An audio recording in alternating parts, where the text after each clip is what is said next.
तो हेलो बच्चों, कैसे हो सारे। स्वागत है आप लोगों का एजुकेशन पॉइंट ऑनलाइन में। तो ये आज हम बात करने वाले हैं यूनरी ऑपरेटर के बारे में। यूनरी ऑपरेटर एक बहुत ही इंपॉर्टेंट ऑपरेटर होता है। यहां पर इसके अंदर आने वाले सारे ऑपरेटर जो होंगे वो लूप्स के अंदर, कंडीशंस के अंदर, वो काफी ज्यादा अलग अलग जगह पे जहां पर बहुत ही माइनर सी मिस्टेक हो जाती है वहां पर यूज होंगे। कैसे होंगे हम आपको बताएंगे। ठीक है भैया, सबसे पहले बात करते हैं यूनरी ऑपरेटर होता क्या है। देखो, ये यूनरी ऑपरेटर्स को हम इसलिए बोलते हैं क्योंकि इसके अंदर नंबर ऑफ ऑपरेंड होते हैं 1। मतलब भैया नंबर ऑफ ऑपरेंड का मतलब क्या है भैया, हमने आपको बताया था इससे पहले क्या हुआ था। इससे पहले हमने आपको बताया था प्लस ऑपरेटर के बारे में, जिसके अंदर भैया एक ऑपरेंड नंबर 1 और ऑपरेंड नंबर 2 यूज होते हैं। मतलब 2 ऑपरेंड यूज होते हैं। कितने ऑपरेंड भैया? 2 ऑपरेंड। तो जहां पर हमको एक ऑपरेंड चाहिए हो सिर्फ, तो उस तरह के ऑपरेटर को हम बोलते हैं भैया यूनरी ऑपरेटर। इसका मतलब क्या हुआ, इससे पहले हमने जितने भी पढ़े सिवाय इस नॉट ऑपरेटर के, बाकी सारे ऑपरेटर होते हैं कितना? Binary operator. ठीक है भैया, क्या होते हैं? Binary operator. इससे पहले हमने जो भी पढ़े एक्सेप्ट एक्सक्लेमेशन मार्क वाला, बाकी सारे ऑपरेटर क्या होते हैं? बाइनरी ऑपरेटर, जहां पर हमको एटलीस्ट 2 ऑपरेंड चाहिए होते हैं। क्या भैया? 2 ऑपरेंड चाहिए होते हैं, तो हम उसको बोल देते हैं भैया क्या? Binary operator. ठीक है भाई, चलो भाई, ये तो बात समझ में आ गई। तो हमको क्या है भैया, हमको ये है कि यूनरी ऑपरेटर में हमको एक ही ऑपरेंड की जरूरत पड़ने वाली है। ठीक है भाई, तो मैं काम करता हूं, मैं सारे के सारे जो ऑपरेटर्स हैं उनको लिख देता हूं, एक एक करके समझा दूंगा। सिंपल। वाह वाह वाह।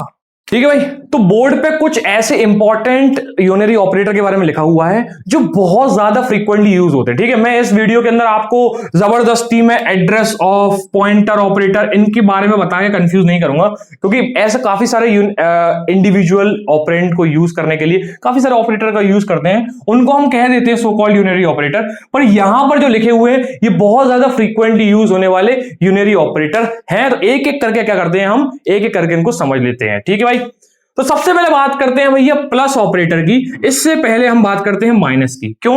क्योंकि हम इसके रेफरेंस ही आपको इसको बताने वाले हैं। ठीक है भाई, आपने तो बोला था भैया माइनस जो होता है वो अरिथमेटिक होता है। ठीक है, वहां पर भी इसको बोलते हैं, वहां पर भी, पर यहां पर इसका केस अलग हो जाता है। कैसे होता है हम आपको बताते हैं। ठीक है, मान लो मैं बोलता हूं int a is equals to 15। कहीं पर मेमोरी के अंदर 15 हमारा आ चुका होगा। ठीक है भैया, कोई दिक्कत है इसके अंदर? इसका नाम क्या होगा? a। ठीक है भाई, ठीक है। मान लो मैं बोलता हूं क्या, int b is equals to, क्या बोल देता हूं भैया? 18। क्या बोलता हूं? Int b equals to 18। Same जगह, सेम मेमोरी के अंदर कहीं पर b नाम से आ गया होगा, उसको थोड़ा सा अच्छा बना लो। मान लो ये मेमोरी है हमारी, यहां पर कहीं हमारा क्या है? a है, यहां पर हमारा कहीं क्या है? b है। इसके अंदर क्या है? 18, इसके अंदर क्या है? 15। ठीक है भाई, कोई दिक्कत है इसके अंदर? तो मान लो मैं क्या करता हूं, मैं एक इंट c नाम का एक वेरिएबल बताता हूं, जिसके अंदर मैं क्या कर रहा हूं, जिसके अंदर मैं a माइनस b का रिजल्ट स्टोर कराने वाला हूं। ठीक है, इसका मतलब मेमोरी के अंदर कहीं पर एक जगह आ जाएगी जहां पर c उसका नाम होगा। इसके अंदर क्या होगा? इसके अंदर आएगा a माइनस b का रिजल्ट आने वाला है। ठीक है, अब a माइनस b का रिजल्ट क्या होगा? a की वैल्यू क्या है? वैल्यू 15 है, और b की वैल्यू 15 क्या है? b की वैल्यू है 18। क्या है? b की वैल्यू 18। तो भैया क्या होगा क्या? 15 माइनस 18 क्या होने वाला है? माइनस का 3। इसमें कोई दिक्कत है क्या? इसमें कोई दिक्कत? 15 माइनस 18 कितना होगा? -3। अब -3 जो है, -3 सी के अंदर जाना चाहिए। ठीक है भैया, -3 सी के अंदर जाना चाहिए, कोई दिक्कत नहीं है। ठीक है, पर मैं चाहता हूं भैया -3 जो है वो सी के अंदर ना जाए। -3 सी के अंदर ना जाए। मैं क्या चाहता हूं? माइनस को प्लस करना चाहता हूं। क्या चाहता हूं? माइनस को प्लस करना चाहता हूं। तो मैं माइनस को प्लस करना चाहता हूं, तो मैं क्या करूंगा? मैं इस रिजल्ट के बाहर क्या करूंगा? एक माइनस का साइन और लगा दूंगा। क्या कर दूंगा? एक माइनस का साइन और लगा दूंगा। तो भैया माइनस माइनस क्या हो जाएगा? प्लस हो जाएगा। कोई दिक्कत है इसके अंदर? ठीक है, मान लो मैं यहां पे ना करूं, मैं यहां पे क्यों करूंगा? ये चीज मैं यहां कर दूंगा। क्या कर दूंगा? यहां पर क्या कर दूंगा? a माइनस बी का जो रिजल्ट आएगा, अगर माइनस आता है तो उसको माइनस करके प्लस कर देना। मतलब क्या होगा भैया? यहां पर क्या होगा भैया? 15 माइनस 18 आएगा। 18 माइनस 15 माइनस 18 क्या होने वाला? -3। पर वो क्या देखेगा? बाहर माइनस का साइन देखेगा, तो आंसर कितना देगा? 3 देगा। तो इसका मतलब यहां पर क्या आने वाला है? 3। तो भैया यहां पर ये जो माइनस आया है, इसे बोलेंगे यूनरी ऑपरेटर। क्यों बोलेंगे यूनरी ऑपरेटर? क्योंकि भैया आप बोलोगे भैया यहां तो a माइनस बी यूज हो रहा है, मतलब 2 ऑपरेंड यूज हो रहे हैं, तो भैया इसको यूनरी ऑपरेटर क्यों बोल रहे हैं? यूनरी ऑपरेटर इसलिए क्योंकि भैया क्या होगा, ऑपरेटर सबसे पहले इस ब्रैकेट के अंदर को रिजॉल्व करेगा। इस ब्रैकेट के अंदर का रिजॉल्व होगा, मतलब जो आंसर यहां आना चाहिए पहले वो आएगा, उसके बाद ये जाएगा। क्यों? क्योंकि भैया यहां से जो रिजॉल्व होगा उसके बाद ये बाहर आएगा, तो यहां क्या बचेगा, यहां तो कोई एक ही वैल्यू बचेगी ना, कोई एक ही वैल्यू बचेगी जो कि होने वाली है कितनी, -3। तो जब -3 आया तो -3 तो अकेला एक ऑपरेंड है ना, इसका मतलब यूनरी है ये, इसका मतलब क्या है, ये एक यूनरी है, यूनरी ऑपरेटर है। तो ये माइनस क्या बन गया, अब ये माइनस इस माइनस को क्या कर देगा, चेंज कर देगा किसके अंदर, प्लस के अंदर।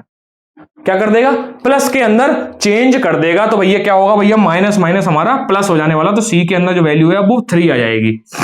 ठीक है भाई, इतनी बात समझ में आई? ठीक है, तो भैया ये बात समझ में आ गई, जब भाई माइनस का साइन इंडिविजुअली स्टैंड करता है किसी एक ऑपरेटर के साथ तो उसको बोलेंगे यूनरी माइनस, या मतलब यूनरी ऑपरेटर। तो वो कुछ नहीं करेगा, साइन को चेंज कर देगा। क्या करेगा, साइन को चेंज कर देगा। ठीक है भाई, इतनी बात समझ में आई? चलो भाई, ये बात समझ में आई भैया। माइनस जो है अगर वो सिंगल एक ऑपरेटर के साथ आता है, सिंगल ऑपरेंड के साथ आता है, तो यूनरी ऑपरेटर बन जाता है और वो क्या कर देता है, साइन को चेंज कर देता है। इसी अब बात करते हैं प्लस ऑपरेटर की। प्लस ऑपरेटर का मतलब वैसे इतना कोई यूज होता नहीं है, पर हम इतना मान सकते हैं, हम ये बोल सकते हैं कि अगर मान लो मैं किसी कांस्टेंट वैल्यू के आगे अगर कुछ नहीं लिखता हूं तो बाय डिफॉल्ट वो प्लस ऑपरेटर को सिंबलाइज कर रहा होगा, वो प्लस ऑपरेटर को जता रहा होगा। ठीक है भाई, ठीक है। तो इसका मतलब एज सच इतना यूज नहीं होता, क्योंकि बाय डिफॉल्ट हम किसी भी नंबर के आगे कोई साइन नहीं लगाते हैं, उसको अनसाइंड इंटीजर बोलते हैं। तो वहां पर बात यही हो जाती है कि वो प्लस ऑपरेटर हम बाय डिफॉल्ट यूज कर रहे हैं। माइनस के लिए हमको एक्सप्लिसिटली माइनस लिखना पड़ेगा, मतलब भैया कहीं पर अगर ब्रैकेट है, ब्रैकेट नहीं, बेसिकली कहीं से कोई ऑपरेटर रिजॉल्व होकर आ रहा है और उसके बाहर माइनस लगाए तो इसको बोलेंगे भैया यूनरी ऑपरेटर। और ये क्या करेगा, इसके आंसर को इसका साइन चेंज कर देगा। ठीक है भाई, ठीक है, बहुत बढ़िया, ठीक है, बहुत बढ़िया। अब मैंने बोला था भैया, मैंने आपको पिछली कुछ वीडियो से बोलता आ रहा हूं कि एक्सक्लेमेशन मार्क जो होता है वो एक यूनरी ऑपरेटर है। क्या है, यूनरी ऑपरेटर। ठीक है भाई, कंडीशनल, जब मैंने आपको लॉजिकल ऑपरेटर बताए थे तो मैंने आपको बोला था कि भैया कंडीशन जो होगी, अगर वो कंडीशन जो होगी उसके बाहर अगर मैं नॉट साइन लगा दूंगा तो क्या करेगा, वो उस कंडीशन के रिजल्ट को चेंज कर देगा। मतलब अगर 0 होगा तो 1 कर देगा, 1 होगा तो 0 कर देगा। मैं यहां पर जो कंडीशन लिखूंगा वो कंडीशन कुछ भी हो सकती है। वो कैसे हो सकती है, मान लो मैंने लिख दिया भाई कंडीशन कि मैंने बोल दिया n is greater than equal to 0। ठीक है, उसके बाहर लगा दिया नॉट ऑपरेटर। ठीक है, मैंने पिछली वीडियो में आपको बताया था, तो मैंने क्या किया था, n इज ग्रेटर देन 0 और एंड लगाया था ऐसे, और n इज लेस देन 2 ऐसा कुछ बताया, तो बाहर नॉट लगा दिया था। ठीक है, अब आप बोलोगे भैया यहां तो भैया ये दो अलग अलग कंडीशन यूज हो रही हैं, उसके अंदर क्या होगा, ये भी बाइनरी जैसा लग रहा है भैया, आपने तो बोला था बाकी सारे ऑपरेटर बाइनरी ऑपरेटर थे। ठीक है, लेकिन जब ये रिजॉल्व होगा, जब इन दोनों का आंसर आएगा, मान लो इन दोनों का आंसर आया 0, तो हमारे पास क्या बचा, सिर्फ 0 बचा। 0 क्या है, एक मतलब सिंगल ऑपरेंड है, सिंगल ऑपरेंड के साथ अगर नॉट यूज होता है तो इसको बोल देंगे भाई यूनरी ऑपरेटर। ठीक है भाई, तो नॉट ऑपरेटर जो होता है वो यूनरी ऑपरेटर होता है। ये मैं आपको पिछली वीडियो से बताता हुआ आ रहा हूं। ठीक है भाई, ठीक है, ठीक है, कैसी वर्किंग होती नॉट की तो आप पिछली वीडियो में आप देख ही चुके हो। ठीक है, चलो भाई, ये भी बात इतनी क्लियर हो गई। पर अब बात जो है, अब बात है सबसे इंपॉर्टेंट यूनरी ऑपरेटर को पढ़ने की, जो कि भाई इतना यूज होता है, इतना यूज होता है, इतना यूज होता है कि पता नहीं कितना यूज होता है, मतलब बहुत यूज होता है। ठीक है भाई, एक होता है भैया इंक्रीमेंट और दूसरा होता है डिक्रीमेंट ऑपरेटर। इसका मतलब क्या होता है, इंक्रीमेंट ऑपरेटर को भैया रिप्रेजेंट करते हैं प्लस प्लस से, और डिक्रीमेंट ऑपरेटर को यूज करते हैं माइनस माइनस से। इसका मतलब क्या है, इसका मतलब यह है कि अगर मान लो मैं किसी एक वेरिएबल के आगे, मान लो मैंने एक इंट वेरिएबल a बनाया, उसके अंदर 15 वैल्यू असाइन करा दी। ठीक है, अगर मैं मान लो किसी स्टेप पे लिख देता हूं a प्लस प्लस, ठीक है, तो वो क्या करेगा, हमारी बेसिकली वैल्यू को 15 से 16 कर देगा। a plus plus is as good as, मतलब इससे अच्छा और क्या लिख सकते हैं हम, इसको हम इससे अच्छा लिख सकते हैं a is equal to a plus 1।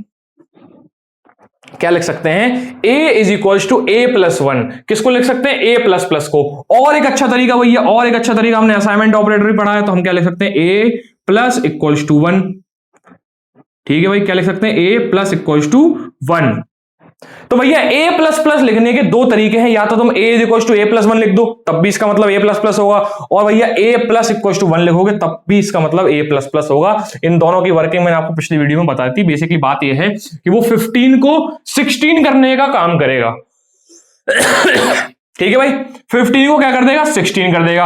ऐसे ही भैया इसका है, इसका क्या है भैया, अगर मान लो मैं इंट a इक्वल्स टू 15 लिख देता हूं और मैं लिख देता हूं a माइनस माइनस, क्या लिख देता हूं, a माइनस माइनस, तो वो क्या कर देगा भैया, इसका मतलब बेसिकली कुछ नहीं होगा, a minus a is equals to a minus 1, या फिर भैया a माइनस इक्वल्स टू 1। ठीक है भाई, तो मतलब बेसिकली क्या करेगा, 15 का क्या कर देगा, 14 कर देगा। इतनी बात समझ में आई? मतलब एक प्लस करना हो या एक माइनस करना हो तब हम क्या बोलेंगे भैया, इंक्रीमेंट और डिक्रीमेंट ऑपरेटर। ठीक है, कहां यूज करते हैं भैया, फॉर लूप के अंदर, वाइल लूप के अंदर, स्विच के अंदर, काफी ज्यादा जगह पे हम क्या करते हैं बेसिकली, जहां पर हमको कंडीशनल्स और बेसिकली जो स्टेटमेंट लिखने होते हैं ना फॉर लूप के या फिर कंडीशनल्स के, वहां पर इनका बहुत ज्यादा अच्छा खासा यूज करते हैं हम। ठीक है भाई, ठीक है। अब भाई होता क्या है, इनके अंदर कुछ वेरिएशंस होते हैं, किसके भैया, इंक्रीमेंट के अंदर और डिक्रीमेंट के अंदर, जो क्या होते हैं हम आपको थोड़ा सा बता देते हैं, बाकी प्रैक्टिस तो हम करवा ही देंगे। ठीक है, थोड़ा सा वीडियो हल्का सा लंबा होगा पिछली वीडियो कंपैरिजन में, वो 16-17 मिनट की वीडियो होंगी, ये थोड़ा सा हल्का सा 20 मिनट का चला जाएगा, तो थोड़ा सा पेशेंस से देखना मुझे। तो बात करते हैं भाई, इंक्रीमेंट और डिक्रीमेंट ऑपरेटर को आप दो तरीके से यूज कर सकते हो। ठीक है, एक होता है प्री फिक्स और एक होता है पोस्ट फिक्स। ठीक है, क्या होता है भैया, पोस्ट फिक्स। ठीक है, इन दोनों का मतलब क्या होता है, बेसिकली आप उसकी तरह होते हैं, वैसे आप बोल सकते हो सफिक्स और प्रीफिक्स सुने। ठीक है, जैसे प्रत्येक उपसर्ग समझते हैं ना, तो उसका मतलब क्या होता है भैया, वर्ड के मतलब मान लो आपको कोई भी वर्ड है, मान लो मेरा कोई वेरिएबल है, ठीक है, वेरिएबल के अगर मैं पहले लगा दूंगा तो उसको बोलेंगे प्रीफिक्स, और मैं अगर वेरिएबल के बाद लगा दूंगा तो उसको बोलेंगे पोस्ट फिक्स। ठीक है, ठीक है, बस इसमें यही अंतर है, अगर मैं माइनस माइनस ए लिखूं या फिर ए माइनस माइनस लिखूं तो ये बेसिकली वही हो जाएगा। ठीक है, ये क्या हो जाएगा, प्री इंक्रीमेंट, ये हो जाएगा पोस्ट इंक्रीमेंट, ये हो जाएगा प्री डिक्रीमेंट, ये हो जाएगा पोस्ट डिक्रीमेंट। ठीक है, अब इसका मतलब क्या होता है, कैसे कैसे यूज करते हैं, एक एक करके थोड़ा सा देख लेते हैं, क्योंकि ये थोड़ा सा इंपॉर्टेंट टॉपिक हो जाता है, कंफ्यूजन भी क्रिएट करता है जब बच्चों को समझ में नहीं आता है। ठीक है, तो भैया यहां पर मैं दो पोर्शन बनाऊंगा, यहां पर मैं लिखूंगा प्री के बारे में और यहां पर लिखूंगा मैं पोस्ट के बारे में, थोड़ा सा कोडिंग सिंटेक्स से हल्का सा, क्योंकि कंफ्यूजन कोडिंग में ही होता है। ठीक है, आप कहो तो कॉन्सेप्ट में कोई कंफ्यूजन नहीं होता बच्चों को, कोडिंग में ही कंफ्यूजन होगा। ठीक है, तो प्री के बारे में बात करते हैं, प्री का थोड़ा सा आपको आसान लगेगा, पोस्ट का वहीं पे आपको थोड़ा सा घुमा देगा। ठीक है, ठीक है भाई, चलो सबसे पहले मैं क्या करता हूं, मैं बोलता हूं भाई int a is equals to 12। ठीक है, कोई दिक्कत इसके अंदर, कोई दिक्कत नहीं भैया। मैंने क्या किया भैया, मेमोरी के अंदर रिक्वेस्ट मारी किसकी भैया, एक कितनी भैया, इंट तरह के जो जितनी भी जगह में इंट हमारा डेटा टाइप जो 12 आ जाए, मतलब बेसिकली जितनी जगह के अंदर इंट आ जाए उतनी हमने मेमोरी की रिक्वेस्ट मारी, कितनी 4 बाइट की, उसके नाम दे दिया भैया हमने ए, उसके अंदर वैल्यू डाल दी 12। कोई दिक्कत है इसके अंदर, कोई दिक्कत नहीं भैया। मैं क्या कर रहा हूं भैया, मैं क्या कर रहा हूं, प्रिंट कर रहा हूं, अब मैं डायरेक्ट लिख लेता हूं यहाँ पे। ठीक है, मैं क्या कर रहा हूं, प्रिंट कर रहा हूं ए को। ठीक है, सिंटेक्स विंटेक्स फॉर्मेट स्पेसिफायर वगैरह आप लगा लेंगे। ठीक है, यहां पर आंसर सीधे सीधे 12 आ जाएगा, कोई दिक्कत नहीं है, कोई दिक्कत नहीं है। मान लो मैं क्या करता हूं, मैं लिख देता हूं प्रिंट ए, प्रिंट प्लस प्लस ए। ठीक है भाई, इसका मतलब क्या होगा, इसका मतलब ये होता है कि जब भी मैं प्लस प्लस लिखता हूं तो इसका मतलब होता है, इसका मतलब होता है a is equal to a plus 1। ठीक है भाई, ये बात समझ में आई। ठीक है, a is equal to a plus 1 मतलब क्या होगा भैया, मेरा 12 का 13 कर दो। ये बोलने वाला है कौन भैया, ये लाइन बोलने वाली है 12 का 13 कर दो। तो जब भी मैं प्री इंक्रीमेंट बोलूंगा तो भैया एक स्टेप आएगा, सबसे पहले स्टेप में क्या होगा, सबसे पहले स्टेप में प्लस प्लस होगा, मतलब भैया वैल्यू को इंक्रीमेंट किया जाएगा, उसके बाद भैया यूज किया जाएगा। क्या किया जाएगा, उसके बाद यूज किया जाएगा। या तो तुम उसको वेरिएबल में दोबारा असाइन करा दो, ठीक है, या तो तुम वेरिएबल में दोबारा असाइन करा दो, या फिर उसको किसी दूसरे वेरिएबल के अंदर पास कर दो, या फिर पास कर दो। ठीक है, या प्रिंट कर दो, सिंपल। ठीक है, 3-4 तरीके होते हैं, या तो तुम वेरिएबल के अंदर एक वेरिएबल के अंदर दोबारा स्टोर करा दो, मतलब ए के अंदर कराना था, ए के अंदर दोबारा आप 12 को काट के 13 कर दिया, 13 को काट के 14 कर दिए, सारा का सारा ए के अंदर ही हो रहा है। या फिर हो सकता है तुम उस ए को जो आंसर आया उसको किसी बी नाम के दूसरे वेरिएबल के अंदर पटक दो, या फिर उसको एज इट इज सीधे सीधे प्रिंट करवा दो स्क्रीन के ऊपर। यही तरीके होते हैं। कुल मिला के बात ऐसी है कि पहला स्टेप होगा इंक्रीमेंट करने का, और दूसरा स्टेप होगा क्या भैया, यूज करने का। ठीक है भैया, तो ये लाइन मुझे क्या कहती है, ये लाइन मुझे ये कहती है कि भैया सबसे पहले क्या करो, सबसे पहले करो किसको भैया, 12 का 13, मतलब एक step increment, a is equal to a plus 1 करो, और उसके बाद क्या करो, उसके बाद a को क्या कर दो, प्रिंट कर दो। क्या कर दो, a को प्रिंट कर दो। तो भैया ओवरऑल इस लाइन का आंसर क्या हो जाएगा, ओवरऑल इस लाइन का आंसर हो जाएगा 13। वेरी सिंपल चीज, क्योंकि कोई दिक्कत नहीं हुई। क्यों नहीं हुई, क्योंकि घुमाया ही नहीं आपको, सिंपल बता दिया। ठीक है, अब क्या होगा भैया, अब बात करते हैं भैया प्रिंट करके हम कर देते हैं किसको, माइनस माइनस ए को। ठीक है, क्या कर देते हैं भैया, माइनस माइनस ए को। वही बात भैया, पहला स्टेप क्या होगा, पहला स्टेप होगा a is equal to a minus 1, क्या होगा भैया, एक स्टेप कम होगा। दूसरा स्टेप क्या होगा, इसको हम यूज करेंगे, क्या करेंगे, इसको यूज करेंगे। तो भैया इस लाइन को हम थोड़ा सा समझने की कोशिश करते हैं। माइनस माइनस का मतलब ये है कि भैया सबसे पहले क्या करो, 12 13 का 12 वापस कर दो, ठीक है, 12 का 13 वापस, 13 का 12 वापस कर दिया, 12 आ गया, तो क्या कर दो, उसके बाद a को प्रिंट कर दो, तो आंसर ओवरऑल क्या आ जाएगा, 12 आ जाएगा। कोई दिक्कत नहीं हुई, क्योंकि घुमाया ही नहीं, सीधे सीधे सिंपल सिंपल आंसर कर दिया। ठीक है, बस इतना याद रखना भैया, प्री के केस में सबसे पहले क्या होगा, सबसे पहले ऑपरेशन होगा। ठीक है, कौन सा ऑपरेशन होगा, या तो प्लस प्लस होगा, सीधा सीधा लिख दूं क्या, ठीक है, पहला सबसे पहले क्या होगा, ऑपरेशन होगा। क्या होगा भैया ऑपरेशन, या तो प्लस प्लस होगा या माइनस माइनस होगा। ठीक है, उसके बाद क्या होगा, उसके बाद यूज होगा। किसके केस में, प्री के केस में, प्री फिक्स के केस में ये होने वाला है। ठीक है, इसको नोट कर लो हल्का सा, इसको नोट कर लो हल्का सा, क्योंकि फिर उसके बाद हम पोस्ट बताएंगे। ठीक है भाई, दूसरे कलर से पोस्ट बता देते हैं। ठीक है भाई, पोस्ट की बात करते हैं। पोस्ट में क्या होगा, मान लो मैं लिखता हूं int a is equal to 12। Same तरीका भैया क्या करेंगे भैया, रिक्वेस्ट करेंगे मेमोरी के अंदर, ठीक है, उसका नाम देंगे a, डाल देंगे 12, कोई दिक्कत नहीं, सिंपल सी बात। ठीक है भाई, उसके बाद क्या करेंगे, उसके बाद हम बात करते हैं, उसके बाद हम करते हैं प्रिंट।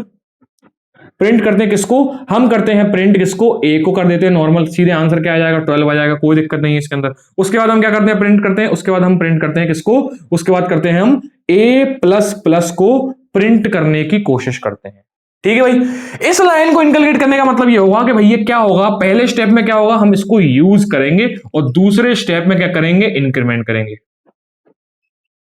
ठीक है, तो ये लाइन बोलती है कि पहले काम करो, पहले प्रिंट कर दो। तो भैया जैसे ही प्रिंट ए को देखेगा, उसके बाद वो कर देगा भैया प्रिंट ए, तो मतलब प्रिंट हो जाएगा 12, और इंटरनली मतलब क्या है, मतलब क्या होगा, कर्सर जो आता है, पॉइंटर जो कंपाइलर का एक एक करके लाइन को रीड करता है, तो वो पहले क्या करेगा, सबसे पहले ए को रीड करेगा, वो बोलेगा प्रिंट करना है ए, प्रिंट कर दिया, उसके बाद प्लस प्लस करना है। तो भैया वो क्या करेगा, बाद में जाकर कहीं पर मेमोरी के अंदर जाके 12 को 13 करके आ जाएगा। क्या कर देगा, पहले प्रिंट कर देगा स्क्रीन के ऊपर, और फिर मेमोरी में 13 कर देगा, मतलब इंक्रीमेंट कर देगा। क्या कर देगा, a is equal to a plus 1 कर देगा, या फिर a प्लस प्लस कर देगा। ठीक है भाई, कोई दिक्कत नहीं। मतलब क्या भैया, पहला स्टेप क्या है, यूज करना, यूज क्या कर लिया, प्रिंट कर दिया, उसके बाद इंक्रीमेंट करना। ठीक है भाई, अब भाई हमको पता कैसे चलेगा कि इंक्रीमेंट हो चुका है, हमने तो मेमोरी में झांक कर तो ना देखेंगे, तो हम क्या करेंगे, एक बार कंफर्मेशन ले लेंगे किसका, प्रिंट करने का, कि भाई प्रिंट कर दो ए, हमको पता तो चले इंक्रीमेंट हुआ है कि नहीं हुआ। तो अब क्या हुआ है, अब भाई ए की वैल्यू 12 से 13 हो चुकी है, क्योंकि जाते जाते इसने क्या किया, जाते जाते 12 को 13 कर दिया, मतलब इंक्रीमेंट कर दिया। तो भैया वैल्यू क्या होगी, अब 13 प्रिंट हो जाएगी ए की वैल्यू। यहां थी 12 क्योंकि कुछ नहीं हुआ था, यहां भी थी 12 क्योंकि पोस्ट इंक्रीमेंट है, पहले यूज होगा उसके बाद इंक्रीमेंट हुआ, और इंक्रीमेंट जबकि हो चुका है तो अब वैल्यू क्या आ जाएगी, 13 आ जाएगी। कोई दिक्कत है इसके अंदर, कोई दिक्कत नहीं भाई। अब बात करते हैं भैया प्रिंट किसको करना है, a माइनस माइनस को। ठीक है भैया, सेम बात हुई, सबसे पहले क्या करेंगे, यूज करेंगे। तो भैया पहले अभी मतलब यूज करेंगे, तो a की वैल्यू यूज करी, तो a की वैल्यू मेमोरी में इस समय क्या है, 13, और जाते जाते कर्सर जाते जाते क्या करेगा, कंपाइलर जाते जाते क्या करेगा, जाते जाते a 13 को 12 बना के चला जाएगा। तो मेमोरी के अंदर भैया अब क्या हो गया, 12 वापस आ चुका है। तो क्या होगा भैया, मेमोरी के अंदर 12 आ चुकी है वैल्यू। हमको पता कैसे चलेगा, क्योंकि मेमोरी में हम झांक नहीं सकते, तो हम क्या बोलेंगे भैया, a को प्रिंट कर दो, a की वैल्यू क्या हो जाएगी, अब 12 हो जाएगी, क्योंकि जाते जाते वैल्यू 12 हो चुकी थी। कोई दिक्कत इसके अंदर, कोई दिक्कत नहीं। तो हमको बस दो चीजें याद रखनी है। क्या वो दो चीजें हैं, ये वो दो चीजें हैं। कौन सी भैया, ये क्या, कि भैया प्री के अंदर क्या करना है, सबसे पहले क्या करना है, ऑपरेशन रिजॉल्व करना है, उसके बाद यूज करना है। पोस्ट के अंदर क्या करना है, पहले यूज करना है, उसके बाद ऑपरेशन रिजॉल्व करना है। ऑपरेशन क्या होगा, यहाँ पे डिक्रीमेंट भी हो सकता है। ठीक है, क्या हो सकता है, डिक्रीमेंट। ठीक है भाई। और थोड़ा सा कोडिंग के सिंटैक्स से याद रखोगे तो क्या होगा भैया, अगर प्लस प्लस पहले लिखा है तो पहले ये चीज होगी, उसके बाद प्रिंट होगा। या फिर अगर a प्लस प्लस लिखा है तो सबसे पहले प्रिंट होगा, उसके बाद रिजॉल्व होगा। देख के समझ में आ रहा है कि नहीं आ रहा, पहले ऑपरेशन लिखा हुआ तो पहले ऑपरेशन होगा, उसके बाद प्रिंट होगा। पहले अगर प्रिंट लिखा हुआ तो उसके बाद ऑपरेशन होगा। दोनों का मतलब समझ गया, ये क्या है, ये है प्री, ये क्या है, पोस्ट। ऐसे ही सिमिलरली किसका होगा, डिक्रीमेंट का। ऐसे ही सिमिलरली किसका होगा, डिक्रीमेंट का। कोई दिक्कत इसके अंदर, कोई दिक्कत नहीं भाई। इसको नोट कर लोगे, इसको नोट कर लोगे तो समझ में आ जाएगा। ये आउटपुट सहित नोट करना, आउटपुट सहित नोट करोगे तो दिमाग में बैठा रहेगा, जब रिवीजन करोगे तो अच्छे से समझ में आएगा। ठीक है, ठीक है। समझने के लिए आप यहां जहां बीच बीच में अपने अपने पॉइंट्स भी लिख सकते हो, कहां पर आपके समझने के लिए कि क्यों भैया यहां वैल्यू 12 थी, क्यों यहां वैल्यू 13 हो चुकी है। ठीक है भाई, ये बहुत सिंपल है, इसमें ज्यादा दिक्कत नहीं आती, बच्चों को दिक्कत इसमें आती है। ठीक है भाई, कंफ्यूजन कोडिंग के अंदर क्रिएट होता है और कॉन्सेप्ट के अंदर कोई कंफ्यूजन नहीं होता। कॉन्सेप्ट जो मैंने बता दिया है पहले ही आपको। ठीक है भाई, इसके बाद एक लास्ट ऑपरेटर बचता है, बहुत सिंपल सा ऑपरेटर है, इसके अंदर कुछ नहीं है भाई, सिंपल सी बात है। सिंपल सी बात क्या है? सिंपल सी बात यह है कि इसका नाम है साइज ऑफ ऑपरेटर। इसके अंदर बेसिकली हम अपना वेरिएबल का नाम पास कर देते हैं। क्या करते हैं? वेरिएबल का नाम पास कर देते हैं। मान लो मैं क्या करता हूं, मैं बताता हूं int a is equal to 15, और भैया कुछ नहीं किया, मैंने क्या किया, मैंने बोला साइज ऑफ ए। क्या कर दिया मैंने? साइज ऑफ ए। कोई गैप मत देना भैया, साइज और ऑफ के बीच में कोई गैप मत देना, और भैया पैरेंथेसिस लगा के, सर्कल ब्रैकेट लगा के उसके अंदर ए पास कर देना। ये क्या बताएगा? ये बेसिकली मुझे ये बताएगा कि मेरा ए जो है वो मेमोरी में कितनी जगह ऑक्यूपाई करने वाला है, जो कि भैया हमको तो डेटा टाइप देख के ही पता चल जाता है। क्या है भैया? 4 बाइट। ठीक है, जो आंसर आएगा हमारी कंप्यूटर स्क्रीन पर वो बाइट में नहीं, वो बेसिकली बाइट नहीं बोलेगा, वो बस खाली 4 लिख के दे देगा। आप जब इसको कोडिंग करके देखोगे तो आप लिखोगे ना, अगर int a इक्वल टू 15 और साइज ऑफ a लिखोगे तो वो 4 लिख के दे देगा। ठीक है, ऐसे ही अगर आप साइज ऑफ, ठीक है, मान लो b लिखते हो और b हमारा क्या है? फ्लोट, तब भी वो 4 देगा। ठीक है, मान लो मेरा b जो है वो है डबल, तो मुझे क्या देगा? 8 देगा। अगर मान लो मेरा b जो है वो कैरेक्टर है तो क्या देगा भैया? मुझे कैरेक्टर है तो क्या देगा? कैरेक्टर है तो वो देगा 1। ठीक है, अगर मान लो इन फ्यूचर की बात करूं, मेरे से तो मैंने अभी आपको एरे नहीं बताया है, मगर फिर भी मान लो मैं आपको ये बोल दूं कि मान लो एक एरे थी मेरी 100 एलिमेंट्स की, तो मुझे 100 एलिमेंट्स की एरे कितनी जगह लेगी वो मुझे ये साइज ऑफ ऑपरेटर बता देगा। ठीक है भाई, तो आप तो बोलोगे भैया इंटीजर को 2-3 ये तो हम देख के बता देंगे डेटा टाइप, पर कुछ ऐसी चीजें जो आप देख के भी नहीं बता पाओगे कि भाई 100 इंटीजर की एरे कितना स्पेस लेने वाली है। ठीक है, आपको पता ही नहीं होगा। आपको क्या होता है ना, बीच प्रोग्राम के अंदर कोई एक छोटा सा सेक्शन दे दिया जाएगा, आपको ये पता करना होगा कि इसके अंदर कितने एलिमेंट्स हैं, या भैया कितना साइज ले रहा है, तो आपको भैया पता ही नहीं होगा। हो सकता है 1 लाख एलिमेंट्स उसके अंदर हो, तो आपको पता ही नहीं होगा कि भैया अगर एक इंटीजर 4 बाइट लेता है तो 1 लाख इंटीजर कितना बाइट लेगा, आपको पता ही नहीं होगा कि साला उसके अंदर 1 लाख है। ठीक है, वो आपको कैलकुलेट करना पड़ेगा। ठीक है भाई, ठीक है। ऐसे ही स्ट्रिंग के अंदर भी ऐसा यूज होता है, और काफी सारे जो कॉम्प्लेक्स डेटा स्ट्रक्चर्स हैं उनके अंदर भी साइज ऑफ ऑपरेटर काफी अच्छे से यूज होता है। यहां तो आप देख के बता दोगे, डेटा टाइप देख के बता दोगे भैया इंट है तो 4 होगा और कैर है तो 1 होगा, पर जहां पर कुछ ऐसे कॉन्सेप्ट आ जाते हैं जहां आपको पता भी नहीं चलेगा, तो वहां पर साइज ऑफ ऑपरेटर काफी ज्यादा इंपॉर्टेंट रोल प्ले करता है। ठीक है भाई, कोई दिक्कत इसके अंदर? ठीक है भाई, तो यूनरी ऑपरेटर के अंदर यही कुछ इंपॉर्टेंट ऑपरेटर्स होते हैं, यही कुछ सिंबल्स होते हैं जिनको आप यूज करते हो। ठीक है भाई, इसके अलावा जो पॉइंटर और एड्रेस ऑफ के होते हैं वो धीरे धीरे आपको पॉइंटर के चैप्टर वगैरह में समझ में आ जाएंगे। ठीक है भाई, तो भाई मिलते हैं नेक्स्ट लेक्चर के अंदर, तब तक के लिए सीताराम।